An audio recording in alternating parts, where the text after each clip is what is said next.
My question is, and this comes to us at the website very often too, is a lot of criticism came out, of course, when Hulk Hogan and Eric Bischoff and the crew came in. They're saying, oh my God, this is going to be like the second coming of WCW. What are these people doing? What do you say to those people that say that? Well, first of all, I never worked at WCW, and I cannot, honestly talk about that. But I know that from everything I understand, it has two totally different experiences. Hulk Hogan has come in not as a talent, and I know that I've had several talent who have worked for me now and in the past who have been at WCW in the past. And it was a whole different kind of locker room mentality then. A lot of stuff was going on that was not good for the health of the company. And the Hulk Hogan I have today is the hardest working guy you can imagine. He's the first one in the building. He's in agents meetings. He's in the production meeting. He's helping the wrestlers lay out their matches, teaching them how to, get in there and control the camera. And he's all about giving back. It's not about him. It's not about, him losing, him winning. He can't be any bigger star than he is. And I think this is his time to give back. And I don't think people realize that, is how much he's doing behind the scenes. I mean, to bring TNA exposure, all the media tours he's out there going on, the thousands of interviews he's probably done in the last 6 months for our company. And, it's been really a great relationship. What have you learned most about the wrestling business that 8 years ago when you stepped behind that desk that you didn't know back then? Oh, so much. I mean, I have such respect for this sport. I have such respect for the knowledge you have of this industry and for many of you in this room. And I mean that sincerely, and I just try to learn from as many people as I possibly can, and I surround myself with good people. I firmly believe that for me to do the best job I can, I hire as many people who are smarter than me as possible. And I think it takes a strong person to not have an ego, to surround yourself with strong-willed, very talented people, and that's the best way to learn. Okay, one last question. Yes, sir. If Sean Oliver wasn't sitting there and Mr. McMahon was sitting there, and you had an opportunity to ask Mr. McMahon any question that you'd like to ask him, what would that question be? We can do a little role playing if you want to. Why he would call me Tawdry. No. I don't know. I mean, what would you say to him if you... Well, what I say to him is that I have great respect for what he's been able to accomplish. I think we're two very different people, two very different styled people, in how we work with people and the relationships we have with people and things such as that. But I have tremendous respect for the success that he's had, and that would be it. Thank you so very much. And again, we so appreciate you taking time. Well, thank you very much. Thank you very much. Ladies and gentlemen, Bill Apter, the Venerable. Thanks, Bill. Have Pro Wrestling Illustrated in the house. State your name for the court, please. Brady Hicks, Pro Wrestling Illustrated. Woohoo! In the last 6 months, obviously, you've added a lot of experience to the roster. Probably like 150 years, so maybe even more. Just 3 or 4 people. Yeah, maybe like 2 even. But speak about, the value that brings to the locker room, with a lot of guys who, as you mentioned, they were in their 20s and 30s and are just starting to come into their own, really, to have Hulk Hogan, Ric Flair, even Rob Van Dam, in the locker room with them. Well, the great thing about these guys is, again, they're not coming in for themselves. They're coming in to help make the product better. And, again, Ric Flair with, Beer Money and Desmond Wolfe and AJ Styles. I mean, he has literally taken AJ under his robe. And, I think, we could all honestly say, AJ, we've almost seen him transform himself in the last 6 months and really step out of that shell, and he's always been a phenomenal wrestler. There's never been any doubt about that. But he's really become something bigger than that, which is very important if you're ever going to succeed on a superstar level.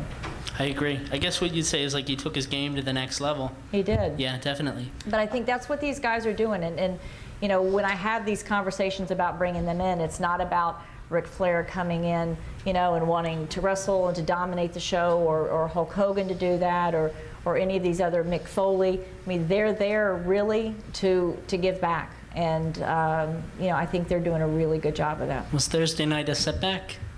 Going back to Thursday night? You know, it wasn't. It was one of those things since the very beginning, long before I was president. There was always talk of everybody wanted to be on Monday nights and recreate that, you know, Monday night magic from so many years ago. But the fact is that television's not the same as it was that many years ago. And we knew that going in, and like I said, it's different today than it was even 2 years ago with DVR and things such as that. And you know, back then there were 40-something channels, and no one was programming to men on Monday nights except for Monday Night Football. And you know, it was really that great perfect storm. But the times have changed, and you know, but people still wanted to give it a try. So the thought always was from the beginning, it doesn't hurt to try it. And we can always go back to where we've had success, and that's what we've done. Sure, absolutely. I think it would have been a bigger mistake not to make the right decision for ego purposes or something such as that. Absolutely. One final question, and when I mentioned this to my friends and like some people who follow the magazine, you know, that I was going to have this opportunity, I asked them, you know, anybody have anything I can ask her? And the biggest question that I got was, are there any plans to bring more international stars in? Maybe have another, what did you call it? The World Super X X Cup? World X Cup. Yeah. Well, you know, first of all, let me say something about your magazine. You know, TNA doesn't need a magazine. You guys are, you know, are really doing everything in your power to do a great job, and you do represent wrestling. So thank you for that.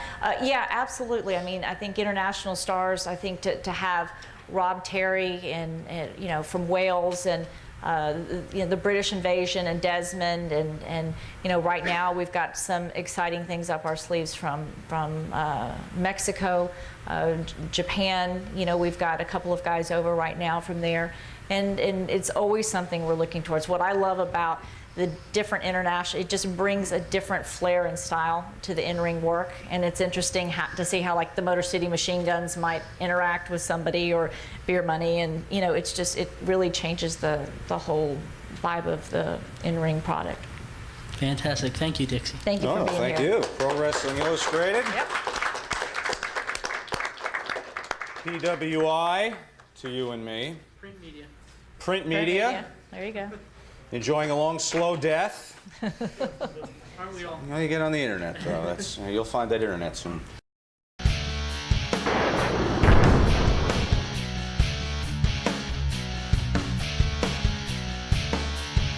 All right, You Shoot Live, we're back. This section is it concerns creative. We've called it the Bookerman. Jason from Melbourne, please explain how Hulk Hogan and Eric Bischoff fit into the organizational structure of TNA. What level of authority does each have, and who do they directly report to, or is it just an on-screen angle? It's not an on-screen angle, and they report to me.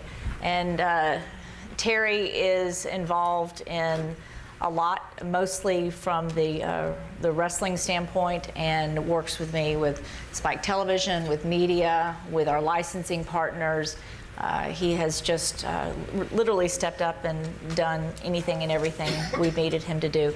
Eric is a very bright person. I'm coming to have good respect for him, and he works, we're developing a couple of new television programs together, and you know, he's been really instrumental in the whole reaction show and the creation of that. I have to give that to him. That's been some of his brilliance. All right. Another video. Uh-oh. From a guy named Jim or something.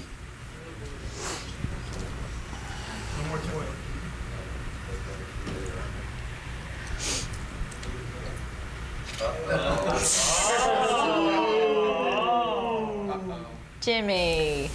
Hey, Dixie. Hey. Long time no see. You know, I feel like we got to put all that water under the bridge, because I'm here tonight not to rehash any old problems, but I've been appointed by the people at Kayfabe Commentaries to ask a question of you that's been asked by various people in various ways. people inside the wrestling profession and outside, whether it be fans, whether it be office staff, whether it be wrestlers, talent, rookies or veterans. Hundreds, if not thousands of people have asked some variation of this same question, Dixie, but it boils down to basically 3 modes of questioning. I will give them to you now. And remember, I've been appointed to do this. By himself. Yeah, we twisted your Why arms. do you employ Vince Russo? Why have you entrusted the creative direction of your company to Vince Russo for so long? And why does Vince Russo have a job in the professional wrestling industry? Hundreds, if not thousands of people inside and outside the business want to know the answer. So, personal feelings aside, Dixie, I've been appointed on their behalf to ask that question. I'd like now to give you the floor to answer it. Take as much time as you wish, give as much detail as you want. But answer the question, Dixie, like your company depends on it, because unfortunately, it does.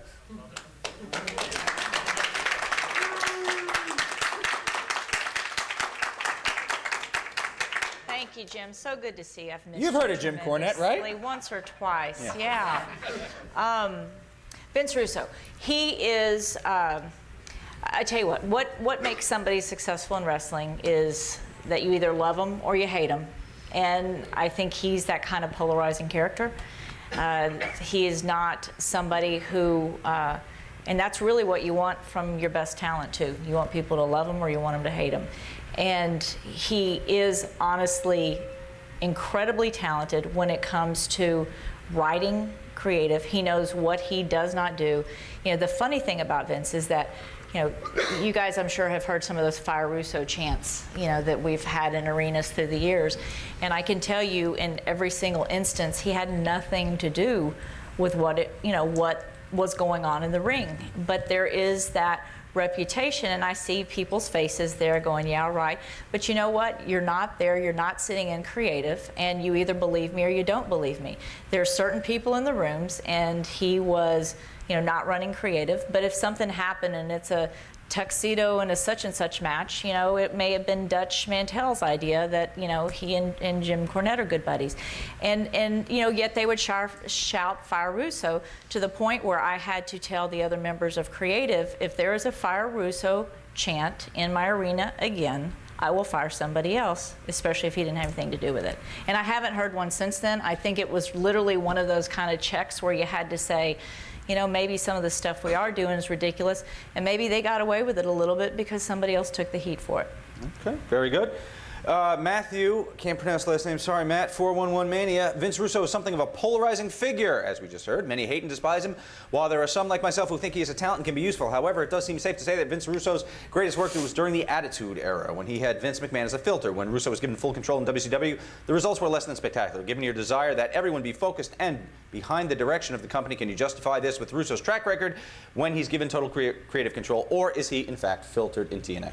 He, more than anybody we've ever worked with in creative, listens to everybody else. They listen to the talent. He brings in ideas from the talent. He listens to other members on the team. And, you know, he's not about, oh, this is just my idea and this is the way it's got to be. I have worked with that kind of personality in TNA. Not a big fan of it. I'm a big fan that a good idea can come from anywhere, but you also have to not have such a big ego to think your idea is the only good idea. John P., who was behind hiring the firm that sent the letter to Jim Cornette, you, Vince Russo, or Terry Taylor? I have a staff of attorneys who work for us, so there was no hiring done. It was just an attorney who worked for us. All right.